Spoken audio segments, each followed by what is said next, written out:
Hello सबै मित्रहरू नमस्ते। हाम्रो घरमा पालेको यी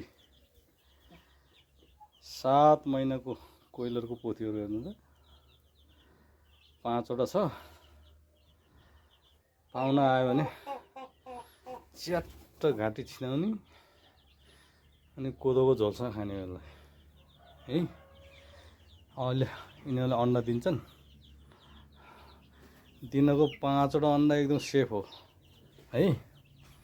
अनि अहिले भर्खरै छोडै केटाकेटी हो, अहिले भर्खरै फेरि लेसको अन्डा दिनेवाला 26वटा लिएर आएको छ। ल हेर्नु यो भुसुनाहरू लेसको क्या।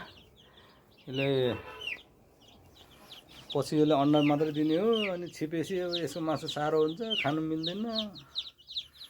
त्यहाँबाट बङ काट्यो, त्यहाँबाट कुकुर र बिरालो फेरि यसैको मासु ठिक्क त्यो बेलामा यो के भन्छ कुकुर बिरालोलाई भनेर खुट्टा किन्नु टाउको किन्नु पर्दैन है। यसैलाई ड्याङ काट्ने अनि दिने हो। सानो भर्खरको बच्चा एउटालाई 145 पर्यो हजुर। अब 26वटालाई 145 हेर्दा कति पर्यो यो तपाईँले आफ्नै मोबाइलमा हिसाब गर्नुहोस् है। फेरि अस्ति हेर्नु कि फेरि यो कोइलरको 25वटा बच्चा ल्याएको। अहिले लगभग 8 दिन भयो। यत्रो भयो 8 दिनमा त यत्रो हुँदो रहेछ। कति छिटो बढेका हुन् हेर त। यहाँ यो 25वटा छन्। एक हप्तामा यत्रो यति निकै ठुल्ठुलै भएको छ त एक हप्तामा।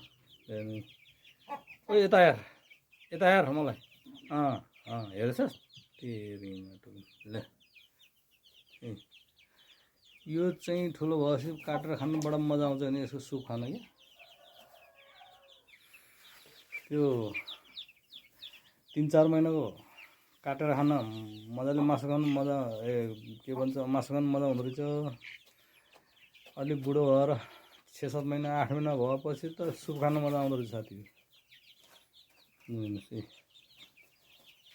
ल हस् त, सबैलाई नमस्ते, गुड मर्निङ, बाई बाई।